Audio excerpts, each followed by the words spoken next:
Chapter 17. Another visit to Peter Kropotkin.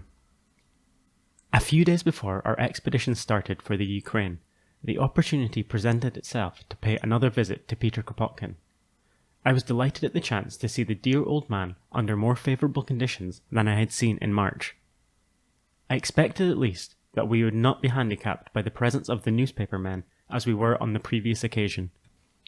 On my first visit, in snow-clad March, I arrived at the Kropotkin cottage late in the evening. The place looked deserted and desolate, but now it was summertime. The country was fresh and fragrant, the garden at the back of the house clad in green, smiled cheerfully, the golden rays of the sun spreading warmth and light. Peter, who was having his afternoon nap, could not be seen, but Sofya Grigorievna, his wife, was there to greet us. We had brought some provisions given to Sasha Kropotkin for her father, and several baskets of things sent by an anarchist group. While we were unpacking these treasures, Peter Alexeyevich surprised us. He seemed a changed man. The summer had wrought a miracle in him. He appeared healthier, stronger, more alive than he was the last time I'd seen him. He immediately took us to the vegetable garden, which was almost entirely Sofya's own work and served as the main support for the family. Peter was very proud of it. "What do you say to this?" he exclaimed. "All Sofya's labour. And see this, new species of lettuce," pointing at the huge head. He looked young. He was almost gay, his conversation sparkling. His power of observation, his keen sense of humour and generous humanity were so refreshing. He made one forget the misery of Russia, one's own conflicts and doubts, and the cruel reality of life.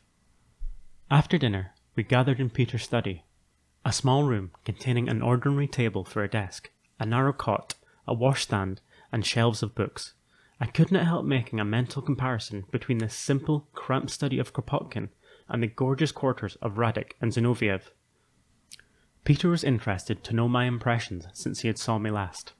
I related to him how confused and harassed I was, how everything seemed to crumble beneath my feet. I told him that I had come to doubt almost everything, even the revolution itself. I could not reconcile the ghastly reality with what the revolution had meant to me when I came to Russia.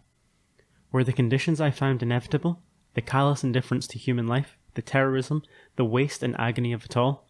Of course, I knew revolutions could not be made with kid gloves. It is a stern necessity involving violence and destruction, a difficult and terrible process.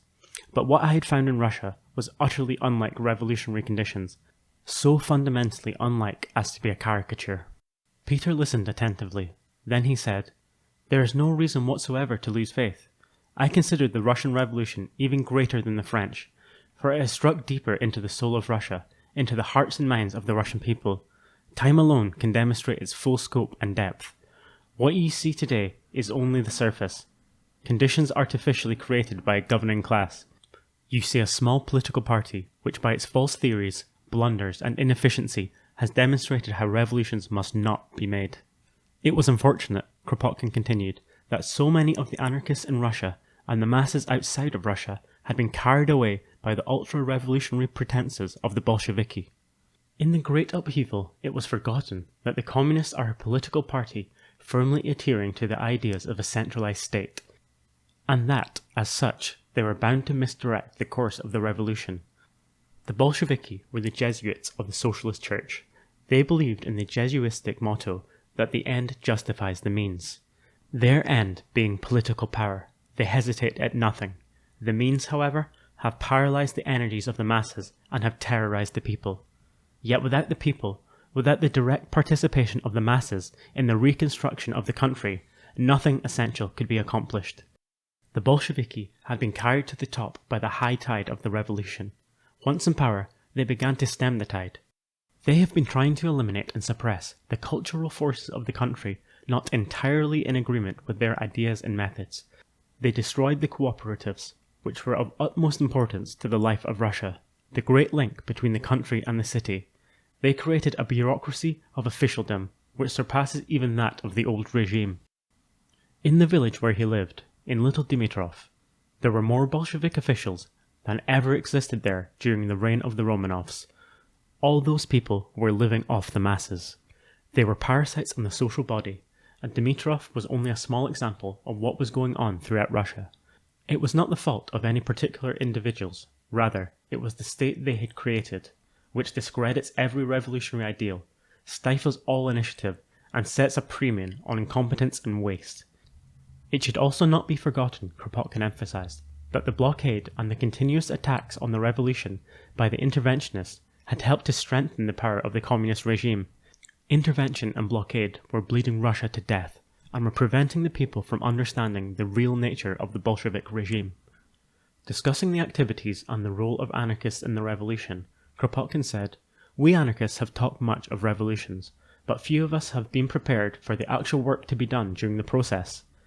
I have indicated some things in this relation in my Conquest of Bread. Puget and Pateau have also sketched a line of action in their network on how to accomplish the social revolution."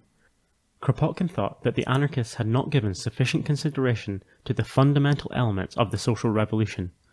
The real facts in a revolutionary process do not consist so much in the actual fighting, that is, merely the destructive phase necessary to clear the way for constructive effort. The basic factor in a revolution is the organization of the economic life of the country. The Russian Revolution had proved conclusively that we must prepare thoroughly for that. Everything else is of minor importance. He had come to think that syndicalism was likely to furnish what Russia most lacked, the channel through which the industrial and economic reconstruction of the country may flow. He referred to anarcho-syndicalism. That and the cooperatives would save other countries some of the blunders and suffering Russia was going through. I left Dimitrov much comforted by the warmth and light which the beautiful personality of Peter Kropotkin radiated. I was much encouraged by what I had heard from him. I returned to Moscow to help with the completion of the preparations for our journey. At last, on July 15, 1920, our car was coupled to a train bound for the Ukraine.